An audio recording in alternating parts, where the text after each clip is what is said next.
bate-papo, muito embora esteja muito centrado no Cruzeiro. Ontem teve entrevista coletiva para tratar novamente do assunto Minas Arena, Cruzeiro, Mineirão, Cruzeiro. O que ficou definido é que, na verdade, a partir do dia 28 é que vai ter uma definição. Como que eu explico isso para você? Foi apresentado um calendário, o calendário que o Mineirão, né, apresentou para jogos, e ficou definido que até dia 28 o Cruzeiro não joga lá. A expectativa era até que o jogo Cruzeiro e Náutico fosse lá, não vai ser. E aí, mas eles parece que estão começando... Estão chegando num acordo aí, né? Exatamente. A Minas Arena, o Cruzeiro vai apresentar uma proposta, tá tudo de boca ainda, né? Uhum. Então eles não falam muito. O pouco que eles falam é que o Cruzeiro vai apresentar uma proposta com uma progressão anual para o Cruzeiro. Então, para esse ano, o faturamento do Cruzeiro, o Cruzeiro vai ter um X faturamento, para o ano que vem, um faturamento vai ser um pouco maior, para 2025 um pouco maior, então vai melhorando a situação para o Cruzeiro com o passar dos anos, com esse novo contrato. A prioridade vão ser os jogos. Não vai ser mais shows, igual, por exemplo, a gente está tentando mudar, né, Atlético e Cruzeiro, a data do jogo, porque vai ter um show, né, no Mineirão, que impossibilita... Não, vai ter um show mesmo, um show de verdade, no Mineirão, que impossibilita que o clássico aconteça lá. O Cruzeiro está até tentando trocar, já que o mando de campo é do Cruzeiro. Então, a prioridade tem que ser os jogos, tem que ser, porque senão o gramado, a gente viu o gramado como ficou semana passada, impraticável, não é isso que o Cruzeiro quer. Então, o Cruzeiro está exigindo essa prioridade para que os jogos aconteçam com um gramado tranquilo. E acabando agora, dia 28, o último show agora no Independência, no Mineirão. Então, eles vão cuidar do gramado para que o Cruzeiro possa voltar a jogar no Mineirão já a partir do dia 10 de maio, se não me engano, Bel. Isso, que seria o Fluminense. É isso.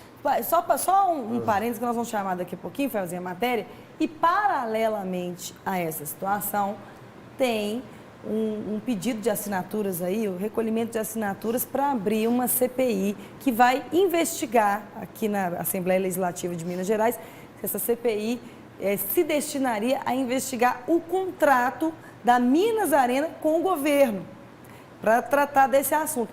Também isso foi abordado ontem, nós vamos falar sobre isso. O deputado que está recolhendo essas assinaturas falou da importância de avaliar esse contrato da Minas Arena com o Estado de Minas Gerais. É só para contextualizar, mas pode concluir. Tem que ver, eu entendo um pouco lá da Minas Arena também. O Cruzeiro deve uns 30 milhões para a Minas Arena. Não lembro agora o valor certinho. Aquela quebradeira de 2019, quem pagou? Televisão quebrada, quem pagou? Foi a Minas Arena. O Cruzeiro não tirou um real do bolso. Então eu entendo a Minas Arena assim que, Cruzeiro, você está querendo vir aqui pegar estacionamento, bar, ganhar camarote e tal, mas vamos pelo menos acertar o do passado, né? Então eu entendo um pouco assim, a Minas Arena está meio reativa com o Cruzeiro. Isso aí eu concordo, a Minas Arena tem razão. O que não dá é para o Mineirão, que é o maior estádio de Belo Horizonte, é o maior estádio de Minas Gerais, ser utilizado apenas para shows. E quando o Cruzeiro quer utilizar, ou até mesmo a América e a Atlético foram utilizar, o gramado está destruído e a prioridade é ser show. O Mineirão é um estádio de futebol. A prioridade tem que ser o futebol.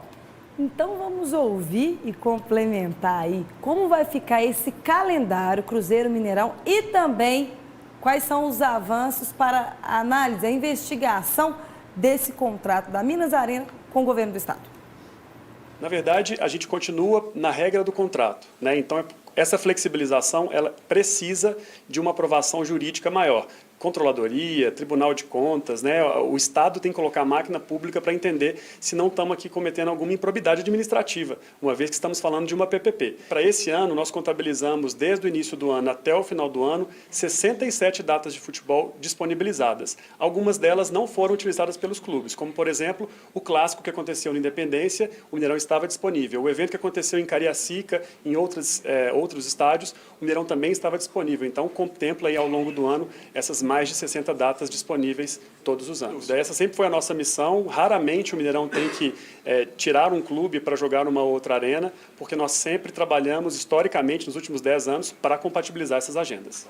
Agradecer ao secretário, ao governo, e acredito que a gente não estaria no ponto que estamos hoje se não tivesse tido a intervenção deles, por isso que a gente inclusive solicitou formalmente que eles continuem nessa mediação ativa até o dia 28, que é a data proposta para que a gente finalmente chegue a um acordo definitivo Minas Arena e Cruzeiro.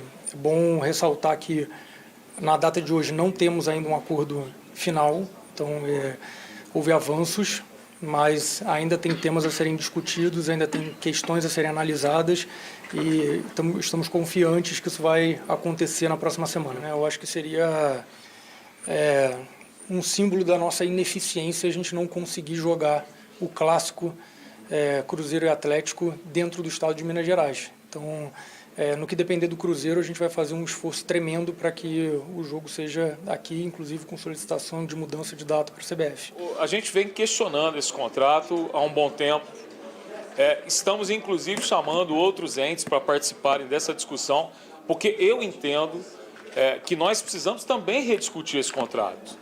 Ele, na nossa compreensão, ele é lesivo, ele causa prejuízos ao Estado e quero também fazer com que o diálogo aconteça entre esses entes para que ninguém saia prejudicado e que a própria Minas Arena, que hoje administra, tenha segurança jurídica, assim como o Estado precisa ter segurança jurídica também. Algo a complementar aí, meninos? Quando o gestor da Minas Arena, o representante da Minas Arena fala que não tirou nenhum time do Mineirão, é complicado falar isso porque ele não tirou nenhum time do Mineirão, mas qual que era o lucro que o Cruzeiro teria no Mineirão mandando os jogos para o Mineirão? Então é fácil ele falar que o Mineirão estava livre para o estádio, sendo que o time, que é quem vai levar a torcida, não vai ter, a participação no lucro seria mínima. Então era muito melhor realmente o Cruzeiro fechar um contrato com a Independência, com a América e levar os jogos para lá. Essa é a realidade. Não adianta tentar agora, do jeito que ele fala, jogar a culpa para o Cruzeiro, para a SAF, falar, olha, estava lá, vocês não jogaram porque vocês não quiseram, porque não é bem assim que funciona. E esse fim de semana tem show e futebol, Isabel Guimarães. É o show da abertura do Torneio dos Metalúrgicos.